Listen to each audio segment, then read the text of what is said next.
Hello, everybody, and welcome to this, the first in the series of Bible studies for Englesea Brook for Lent. I'd like, first of all, to say that I'm really sorry not to be doing these properly in person with you, but doing them now by way of a recording. In a way, I'm not sure that makes a lot of difference because from your point of view, I would still be on the screen, and here I am on the screen. But I think it is slightly different, and I'm sorry about that. We planned doing this about 18 months ago, and since then something has come up just for these 4 weeks of doing this. And Englesea Brook have very graciously said that it's fine for me to do it online, do it as a recording. So thank you for that, and thank you for bearing with it. Second thing that I would like to say is that if I was with you in the flesh, I would be doing the Bible study using these little wooden people. I really like doing Bible studies with little wooden people dolls because I think it really helps you to get more deeply into the story. It helps you think of issues like who owns this space, who has power in this space, who are the different people in the space. Are the people together, separate, oppositional? Are there outsiders and insiders? Do the insiders sometimes become outsiders and the outsiders insiders? You might like to do something like that as well. You might not. But you probably haven't got any little wooden people. But if you've got a button box or something like that around the place, then it might be helpful for you to get that now so that you've got little shapes to move around the place, or little Duplo people or whatever you have. And that might not be any help to you at all. But I will be using these.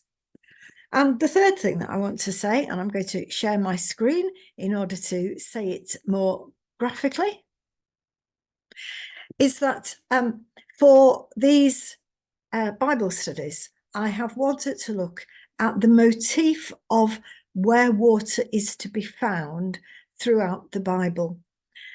Obviously, the finding of water is really important to people who live in a particularly dry situation.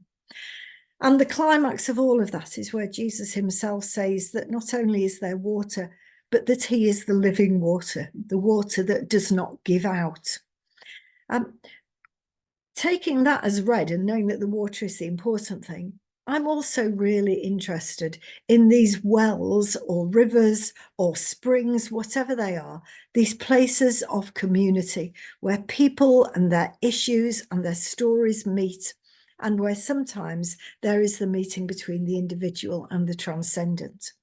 So in looking at these stories, I want to think deeply about what they tell us about ourselves and our communities and our relationship with the divine, going deeply into them. So I've rather favoured this image, which is of a sculpture on the coast in the northwest. The idea that we go through these water stories to find the light and direction which sits deeply within them.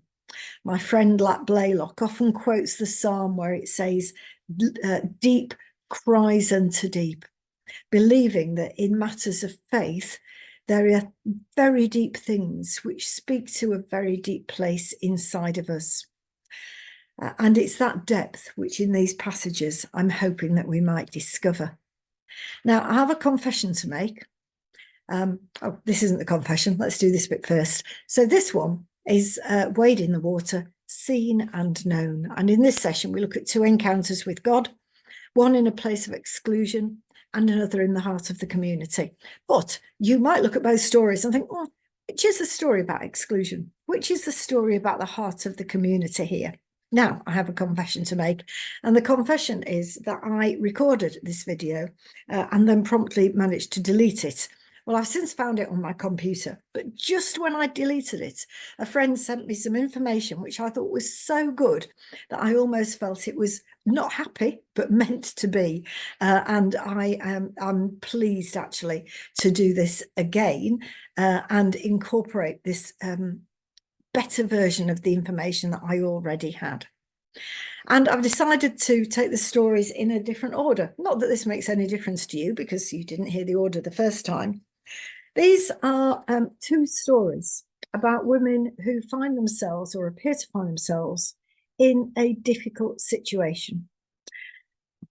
And in both of those, they realize that their situation, they are not alone in their situations, because in both cases, they are somehow known to God. The first of these is the story of Hagar. And we find this story in Genesis chapter 16, verses 1 to 15. Now, I am not a Hebraist, and one of the first problems that we encounter when we read this story is which words we choose to use for some of the words that have been translated from the Hebrew. I'm reading from the New Revised Standard Version of the Bible, and in this version of the Bible, Hagar is described as an Egyptian slave girl. But there are other versions of this which take that word ebed, which here is translated slave girl, simply as servant girl, without the suggestion of captivity about it. And there is another challenging Hebrew word, which is in the verse 3, where it says that Hagar became Abraham's wife. And there's a question about the translation of the word wife there. It could just mean woman, but the favoured translation appears to be wife, but not number one wife, or maybe concubine. Although, you know, why not wife, actually?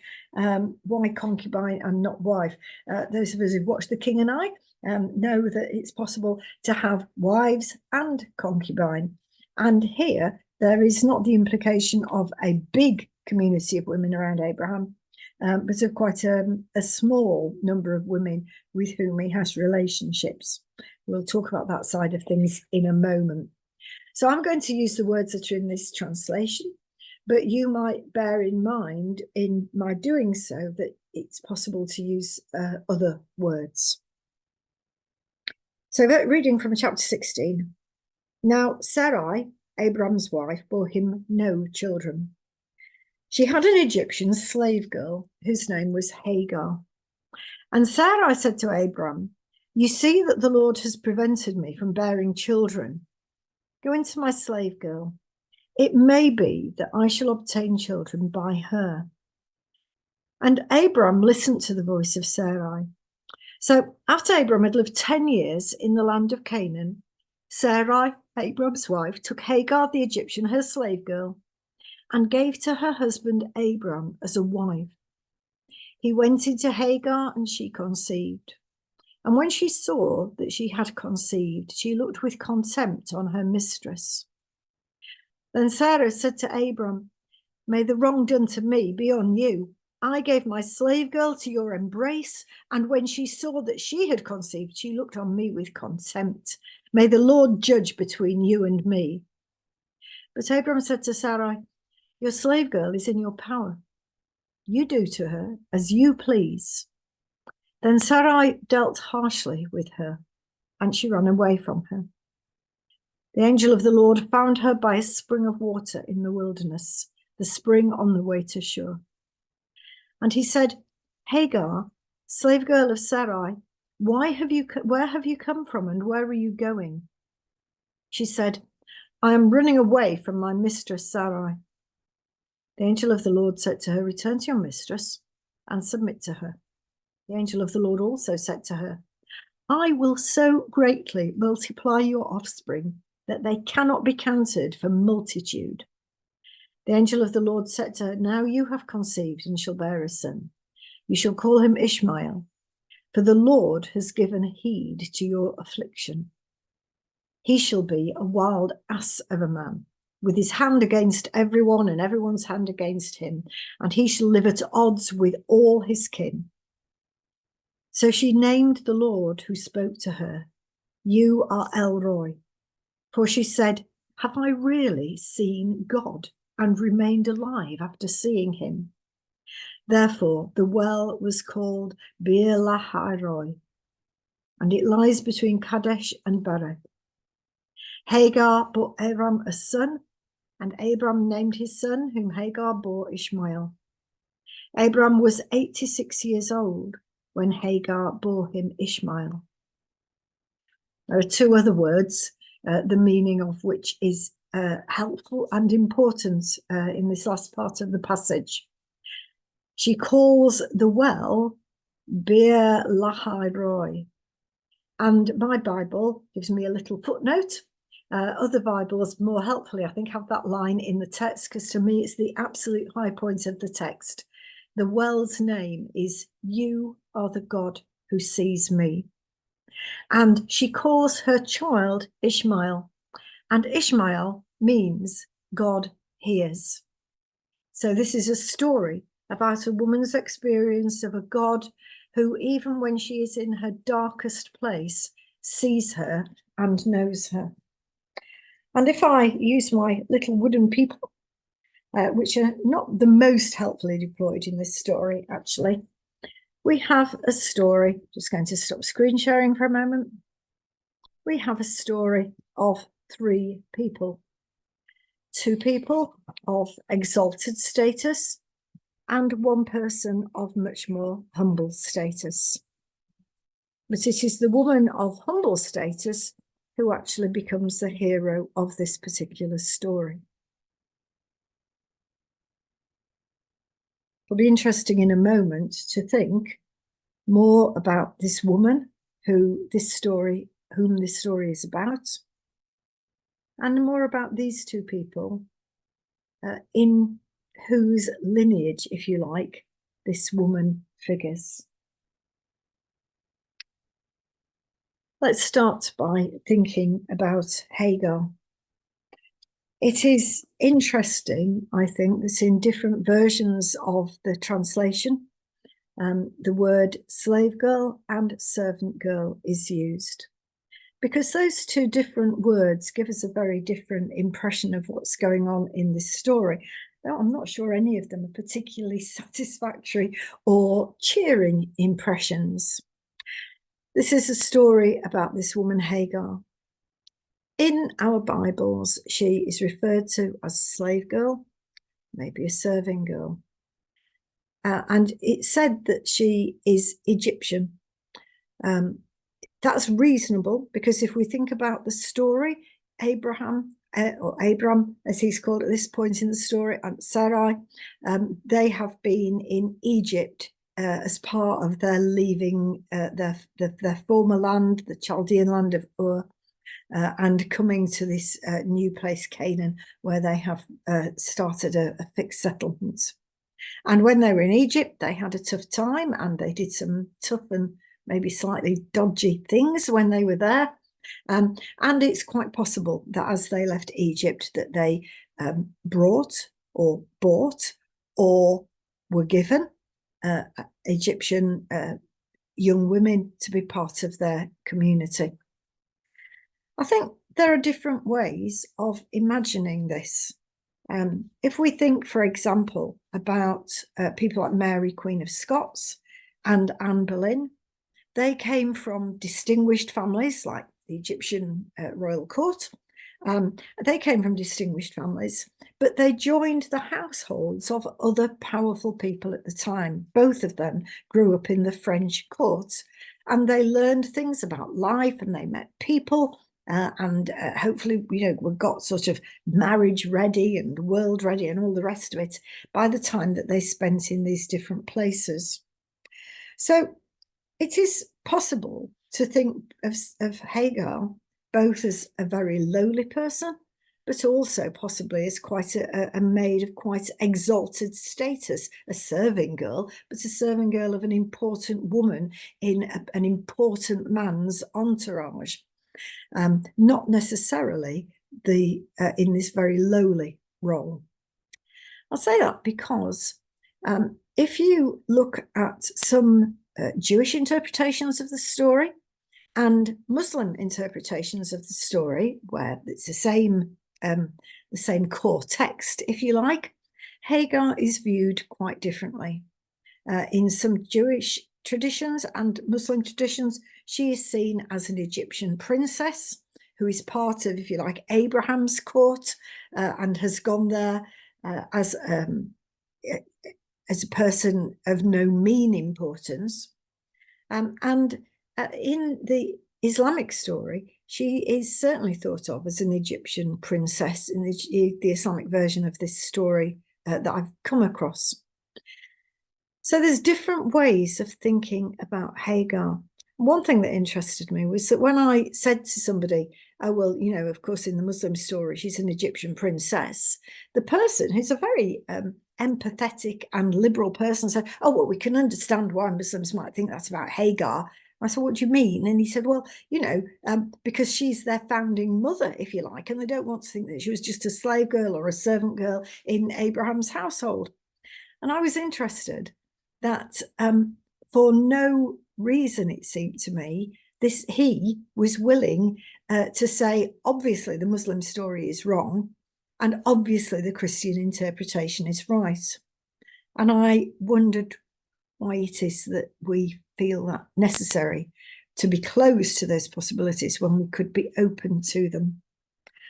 I think, though, that we can't look at this story without also considering the way that it's viewed in womanist theologies. And I wanted to share that with you, something that's been written in the Church of England's Lent course. And I'm trying to work out who it's written by. I think it says at the end. It says here that this is the challenge of reading the Bible, because this is a story that the promise that Abraham will become a great nation, this story leads to the rape of Hagar, an enslaved African woman from Egypt. Sarah, desperate for her own progress, treats Hagar as collateral damage. She comes up with a plan to force Hagar to be surrogate for the promised child of her and her husband. Dolores Williams has famously spoken of Hagar as a person of great significance for African American women who were sexually exploited as forced surrogates throughout slavery. She explains the similarities. Hagar was brutalized by her slave owner, the Hebrew woman Sarah. Hagar had no control over her body. It belonged to her slave owner, whose husband Abraham ravished Hagar. Child Ishmael was born. Mother and child were eventually cast out of Abraham's and Sarah's home without resources for survival. Time after time, African slave women were raped by their owners and bore children whom the masters seldom claimed. Hagar resisted the brutalities of slavery by running away. Black American women have a long resistance history that includes running away from slavery. And then it talks about Hagar and her salvific encounters with God. And we'll talk about those again in a moment. So I think it's really important to note that from a womanist perspective, that's a Black feminist theology perspective, this story is a story only about abuse. And I can see that, and I hear it, and I don't challenge it. But I also note the line that says that she went from being slave girl to wife. She might have been number 2 wife, but somebody's got to be number 2 wife. Abraham married again later a number 3 wife, Ketuba, I think her name is. So, somebody has to be second wife. Other patriarchs had 4 wives and many children by them, and so did kings and princes and everybody else. Having lots of wives was not uncommon at this time, and there is the version of the story which seems to be in the text that Hagar was a wife of Abraham as well. So a lot of contention around this woman. Let's just think for a moment about the other 2 people in the story, Abraham and Sarah. Sarai, she's called at this point in the story, a woman who believes that God's promises are the guiding thing for the direction of her life, but is not confident, with so much time having gone by, that God is ever going to make good on what he has said, and feeling a desperate need to make sure that she does something about it to make sure it happens. So where Dolores Williams talks about her own advancement, this doesn't work for Sarah's advancement at all. The promise is that she will have a child, And the promise is that her husband will be the father of many nations. And seeing as her having a child isn't coming about, maybe what's going on in her head is what do I need to do to make God's will active in my world today? What action do I need to take? Sarah isn't somebody who is happy to keep waiting for God's promises to be fulfilled. And I think she raises for us that question of how much do we trust on God's promises and wait for God's promises, and how much do we feel a need to get on and do something about it? I heard somebody a little while ago describe Methodists as functional atheists. And what they meant by that was that Methodists are not content usually to sit around and wait for God to do stuff. Methodists roll their sleeves up and try to make the world a better place to start with. So Sarah, what's going on in her head? An interesting character. And then Abraham. I think that I have always been disposed to think that if Abraham's a patriarch, he must be a good thing. But increasingly nowadays, I think, we are able to look back at the stories of the patriarchs and say, what? What?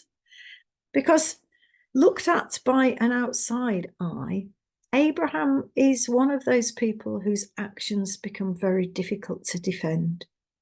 And when we are speaking about the good news of Jesus Christ and about the way that the Bible will help us understand more about God and God's good purposes for us, people like Richard Dawkins, particularly in this case, will look back to Abraham and say, this is a guy, and these are Dawkins' words, aren't they, who was prepared to barbecue his only son. Here, he has already, a friend of mine used the expression, pimped out his wife, Sarah, when they were living in Pharaoh's under Pharaoh. And now he takes his wife's servant girl as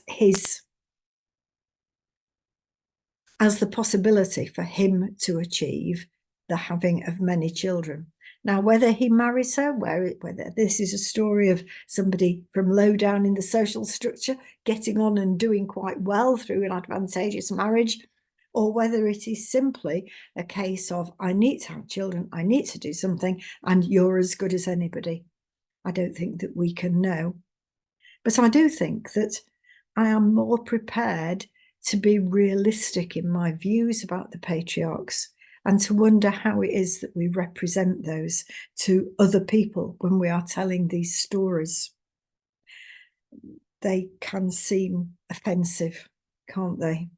And dangerous.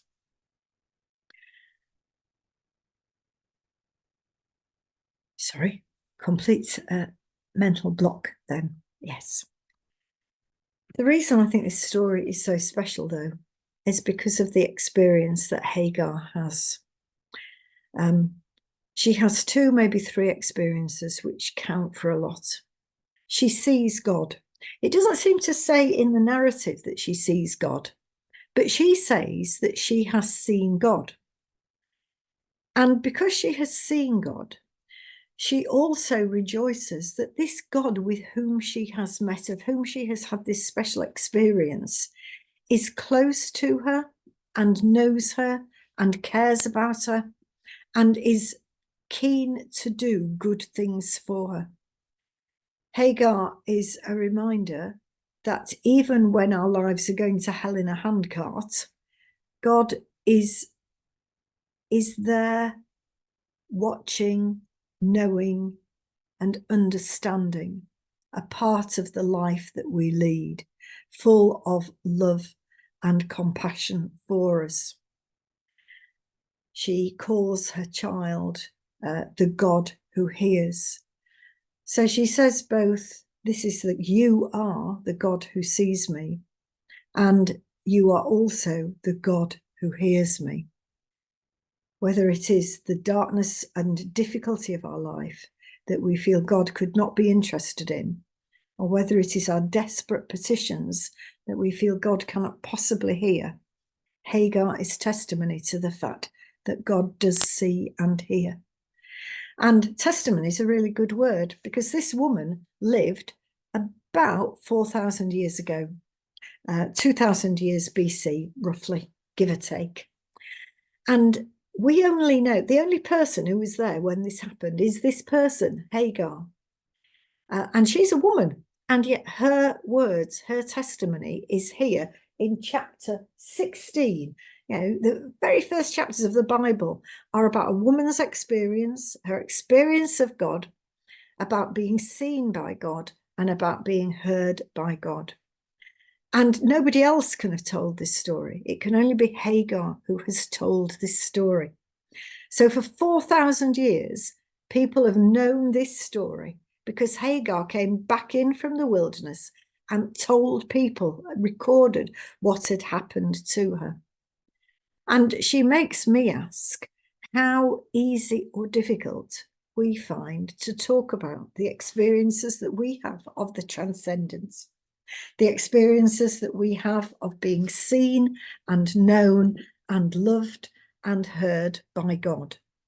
It's because she talked, others know even to this day.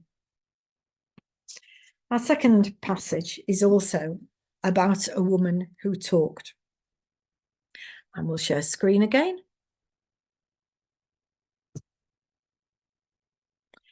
And this is a pivotal story, and a story with which I think you are familiar, because I think that you did the story of the Samaritan woman at the well last year in your Bible studies. But it's such an important story that I didn't want to miss it out. And I talked with Ruth and we agreed that actually it's not a story you can read too often. But similarly, it's a story about a woman who has been subject to many reinterpretations, but whose story is about an encounter with the transcendence, and about, through that, changing the way that she lives in relation to her circumstances, and who tells that story in a way that impacts on other people. So we read from John chapter 4. We read from verse 3 to 29. It's a long passage, and then we pick up again in 39 because there's a little bit of a different narrative in the middle. John 4, verse 3. Jesus left Judea and started back to Galilee, but he had to go through Samaria. So he came to a Samaritan city called Sychar, near the plot of ground that Jacob had given to his son Joseph. Jacob's well was there, and Jesus, tired out by his journey, was sitting by the well. It was about noon. A Samaritan woman came to draw water, and Jesus said to her, "Give me a drink." His disciples had all gone into the city to buy food. The Samaritan woman said to him, "How is it that you, a Jew, ask a drink of me, a woman of Samaria?" Jews do not share things in common with Samaritans. Jesus answered her, "If you knew the gift of God and who it is that is saying to you, 'Give me a drink,' you would have asked him, and he would have given you living water." The woman said to him, "Sir, you have no bucket, and the well is deep. Where do you get that living water? Are you greater than our ancestor Jacob, who gave us this well, and with his sons and flocks drank from it?" Jesus said to her, "Everyone who drinks of this water will be thirsty again. But those who drink of the water that I will give them will never be thirsty.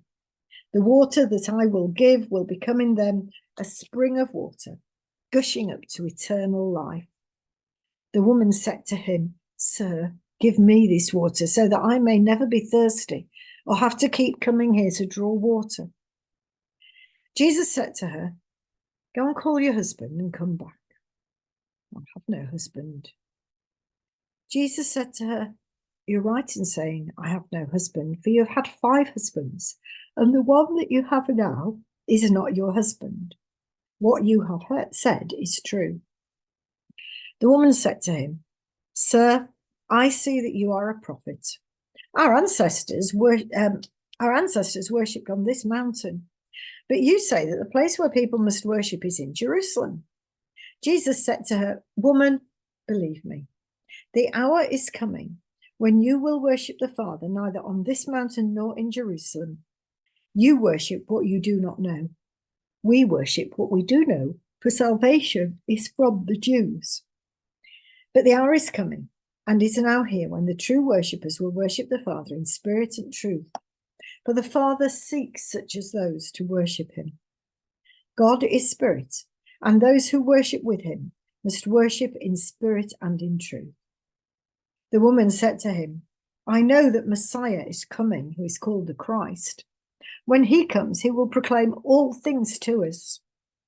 Jesus said to her, I am he, the one who is speaking to you. Just then, his disciples came.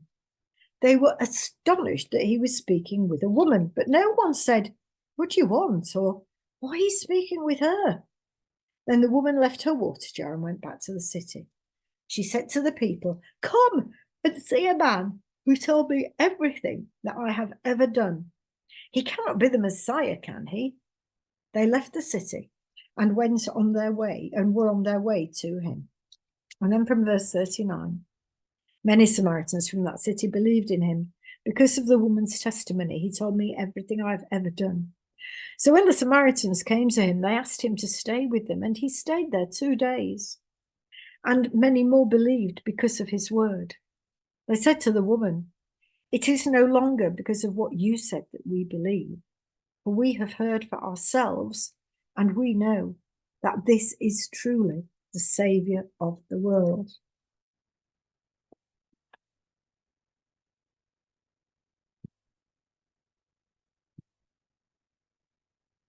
When I first looked at this story using little wooden people, the first thing that surprised me was the question of whose well is this? It's the Samaritan's well. It's in Samaria, and the Samaritan woman is there, and it's her territory. But the way the story is told, curated, it is also Jesus's well, because Jesus is there first. Jesus is there, and the Samaritan woman comes into the scene. One of the things that, and please forgive me for being tired, I'm recording this again quite late in the evening, having deleted the first recording. One of the things which has been the cause of quite a lot of speculation in recent years is, why is the woman there on her own? One of the questions that I find myself asking actually is the woman on her own? Jesus talks to the woman just as he might be at the bus stop and talk to another person at the bus stop. It doesn't mean there are only the two of you at the bus stop. It could have been that there were other people at the well and this woman at the well, and that when she comes, she's the one that Jesus talks to. It's not clear. But people have hypothesized that the reason that the woman is at the well is because she is somehow persona non grata. And that's a belief, I think, that's been generated by the fact that she has had 5 husbands, and the man with whom she lives now is not her husband. And there's sort of a thing of, well, she's not as good as she should be, as people used to say in my mother's generation. It's really interesting to look at what that might mean. I went back and looked in all my old commentaries by very serious theologians, and none of them took that as referring to the woman's private life. All the commentaries, that I looked at referred to the beliefs of the Samaritans, in which the number 5 was important, and saw this as being Jesus's take on the difference between his Jewish faith and the Samaritan version of Jewish faith. Samaritans were people who kind of believed they were the true Jews, compared with the Jews who believed they were the true Jews. And I suppose in a way they were kind of like Mormons or Jehovah's Witnesses are today in relation to Christianity. They follow the same tradition and believe theirs is the authentic version, but there's a lot of opinion on the other side. So speculation as to why the woman was on her own, linked with her personal life. Some people have pointed out that if you are were a Jewish woman at this time and you were widowed, it was very likely that you would be almost compelled to marry again, and that if your second husband died, excuse me, you would be compelled to marry again, because it was very difficult for a woman to be self-supporting due to the way that property laws worked. So it's possible that she is not a woman of what we might have once called loose character, but that in fact she's a woman who has been forced by social structures, patriarchal social structures, to move from one man who could take care of her to another man. And there is a suggestion that the law forbade you marrying more than a certain number of times. And that's why the man she's with now, she needs a man, she needs protection. She needs to live in a man's household, but he's not her husband, because the suggestion is that you couldn't get married more than that number of times, and that she's exceeded that. I think there is theological merit in us looking at her as being an outsider to whom Jesus speaks, that Jesus speaks to her without distinction, without being bothered that she's a woman. His disciples are bothered that she's a woman, but Jesus isn't bothered that she's a woman, and being somehow excluded from her social group. I think there's merit in that. But also, she's not really excluded, is she? Because when she goes back into the town, she has credibility with the people to whom she speaks. They listen to her, and they come back and they say to her afterwards, at first we believed because of you, but now we believe because of what we've seen for our own eyes. So they admit that at first it was her influence which was so powerful on them. That doesn't suggest somebody who's some sort of social pariah, does it? So again, a woman about whom interpretations have varied over history, the history of biblical understanding. I talked to a group of women about how they saw this woman, and some of them said, you know, sometimes you just don't want to see other people. And if your life has not been going very well, you might well fancy going to the well, not at the time when everybody's standing around chatting and gossiping and having and all the rest of it. You might just want to go quietly on your own. And then another woman who was in the room said, I would be that woman. And we all sort of looked at her, and she said, well, I'm a carer. And in a morning, it takes me a long time to get the person that I care for up and washed and dressed and give them their breakfast. And then usually after that, we've got to do toileting, and then sometimes we've got to get washed again and dressed again. I wouldn't be there till midday either. So there are many understandings of this woman's circumstance. But I'm just going to return to my notes here. These are the things, some of the things that I see in this story.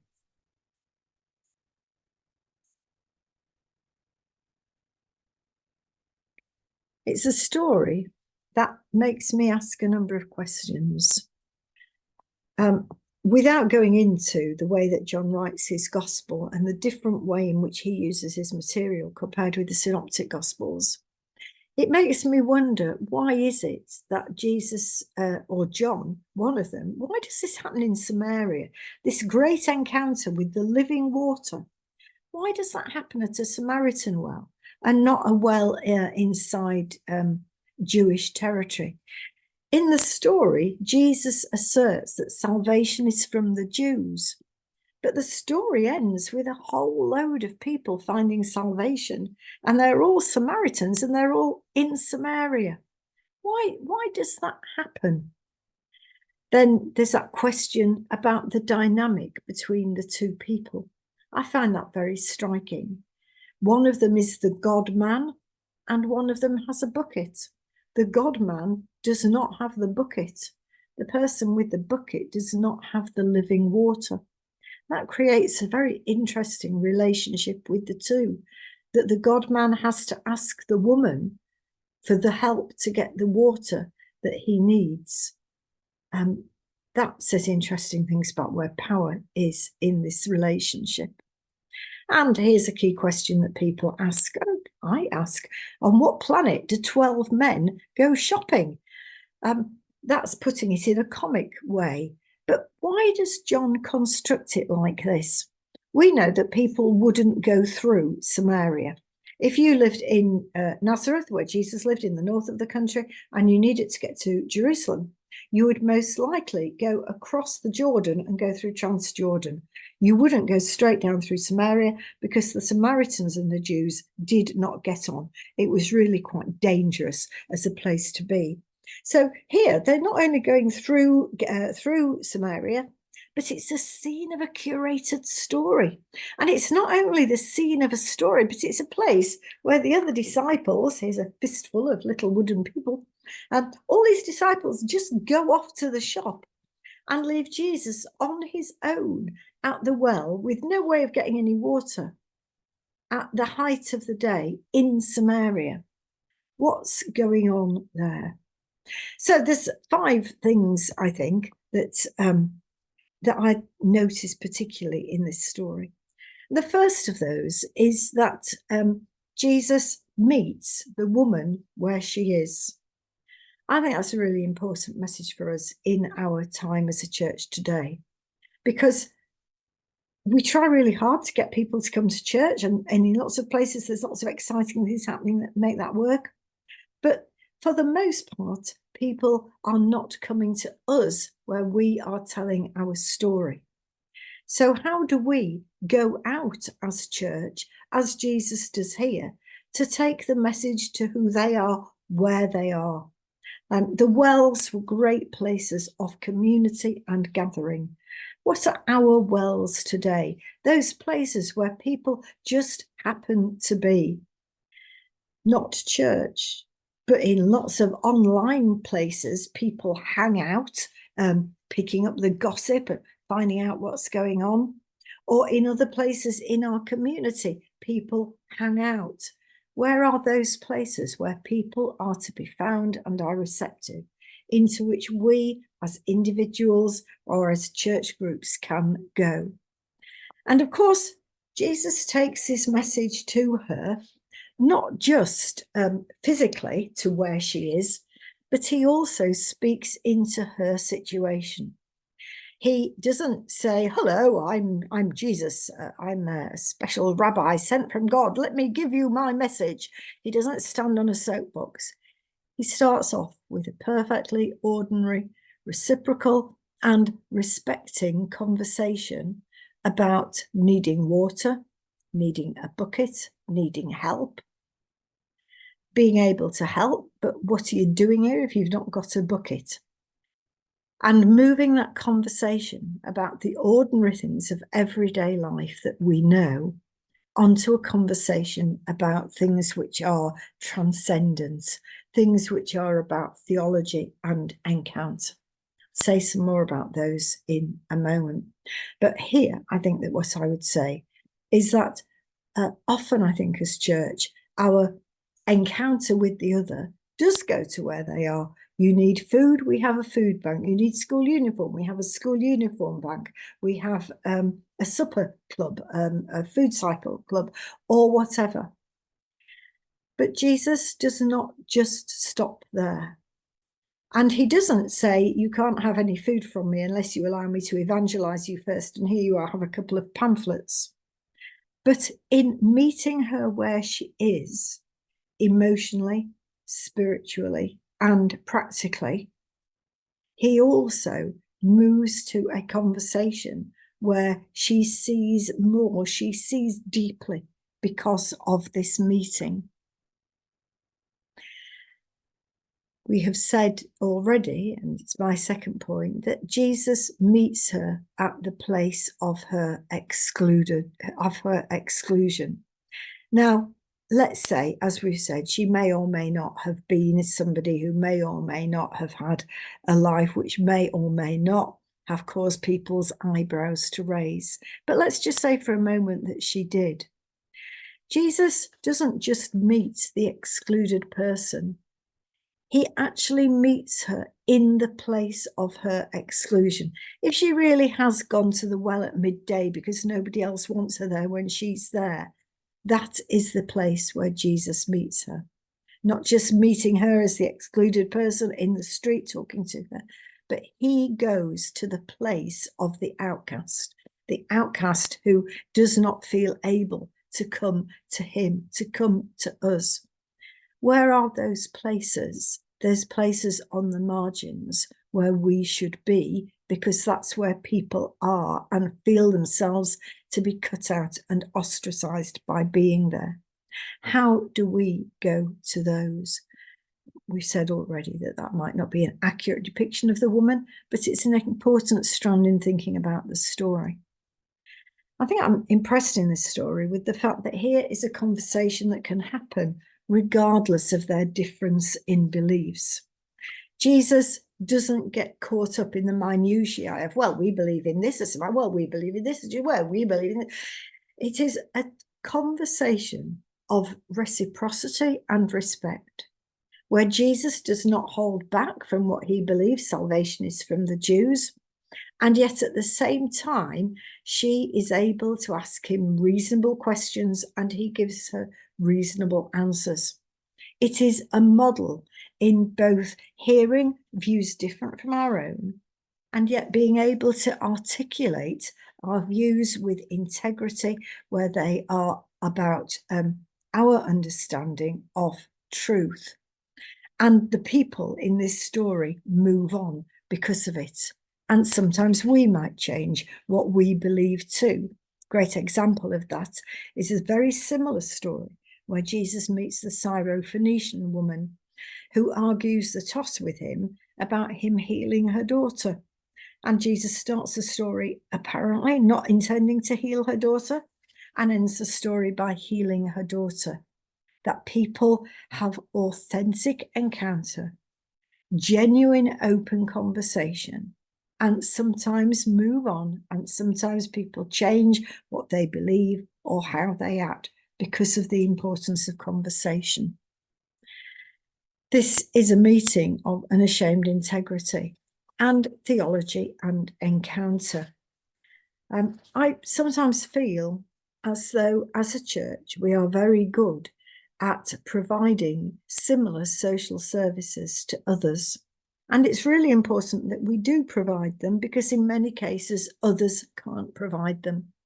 And sometimes because we are running a food bank, other people who do not believe in the things we believe in are able to come alongside us and also work for good, where good is of God, by joining in with the things that we are doing. Food banks attract quite a lot of people to come and help who would never think about coming to church on a Sunday and don't believe.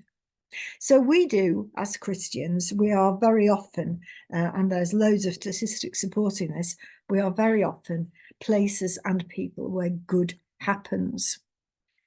But it sometimes seems to me as though the sorts of things that we do could be done by any community organisation.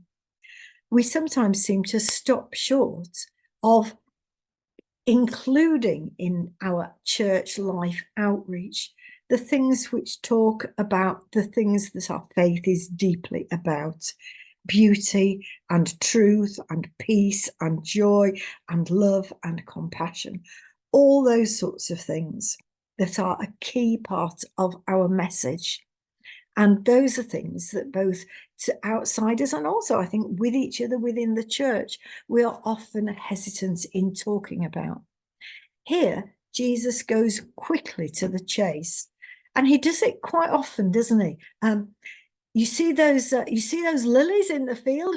Let me tell you about God. Based on what you see of those lilies. You see those sparrows? Let me tell you about God, because those sparrows have made me think of something about God. Jesus cuts to the chase very quickly in talking about the transcendent, talking theology. I was really impressed a couple of years ago when Methodists, I think it could have been Christians Together, in Dorset, were doing things at the Dorset County Show. And what they did was that they put up a marquee and they had a presence there, and they offered a facility where you could go, if you've got young children, babies, you could go and sit down, have a sit down, you could feed your baby, you could change your baby. And it was a great service to people who wanted to be at the county show, a big community event, but knew that it was going to be a bit of a challenge because they got a little baby. But the title that they gave their tent was so clever. It was Feed Me, Change Me, Love Me. It was almost, if you like, the gospel, the good news of Jesus. Feed me, change me, love me. And in fact, it's pretty well the conversation that Jesus has with the woman here. Give me a drink, change me, love me. It takes things deeper than simply saying, here's a nice service we can offer to the community as a church. We can offer a baby change facility. No, feed and change and love. Deeply Christian message. When Sonia and I were doing the presidency, we went to a place in Inverness called the Bike Shed. And that was a place that wasn't really like church for people who didn't really like going to church. And yet it was a place of community, forgiveness, reconciliation, restoration, beauty, peace. It was really quite an amazing place. And yet so different from a normal Sunday church. If people came out of my services on a Sunday saying, do you know what I've experienced this morning is restoration and reconciliation and peace and beauty, and you know, how cool would that be? And yet that was coming out of a weekday setting where there was no 5-hymn sandwich, just people encountering the things that are of God and doing so unapologetically. And for me, this story is really about what my time at church should be. This story is about somebody who goes to the well and has some things to bring, a bucket, but also has an emptiness for herself. And in this time at the well, she finds the things that she needs so that she is nourished and nurtured, and goes away and tells other people about what she's found. My weeks can be very busy, as with many of the congregation. People busy with their life, with children, their professional life, of doing all the things that you have to do at home, caring for elderly parents, being involved in the community, in their street, looking after neighbours, doing all those sorts of things. When I go to church, for me on a Sunday, I go there wanting to spend time at the well. I want what happens in church on a Sunday to feed me deeply and equip me richly for the week ahead. I know that the week ahead will bring its challenges, and I need that time at the well to be rich and giving, just as I hope that you have found something which has given something to you in this Bible study. So let's just look at some questions. You don't have to look at any of these questions, but you are invited to think about some of these things as they take your fancy. If the well is the place, the go-to place for deep, satisfying spiritual refreshment, does that describe church for you? If not, where do you go to be filled, and how do you create space and importance for that time? How do you recognise inclusion and exclusion in these stories? How do you recognise it in the church? Where have you seen it go well? I ask that because I think we're all so good at telling stories where the church has failed. Where do you see inclusion working well? Sarah takes matters into her own hands because she doesn't trust God to sort it out, maybe. And I've heard Methodists called functional atheists for the same reason. How do you respond to this? Conversation at the well is marked by integrity, but also reciprocity, respect, and challenge. Where do you seek out meaningful conversation with people who are different from you? If you are able, Speak about what Hagar's statements of faith, you are the God who sees me, or you are the God who hears me. Speak about what that means to you. These stories we've looked at have different understandings of those women in them. Which understanding of these women's stories do you find most powerful, moving, or true? And how do you respond when different ways of understanding the Bible are presented, sometimes in conflict with each other? What about when new ways of understanding come along, upsetting ways that you previously valued? Thank you very much for spending time with me and spending time on this Bible study. And I look forward to talking with you again. And I apologise for yawning a little bit, but I've been keen to get this recorded and I think it's actually gone okay. Have a good week, everybody.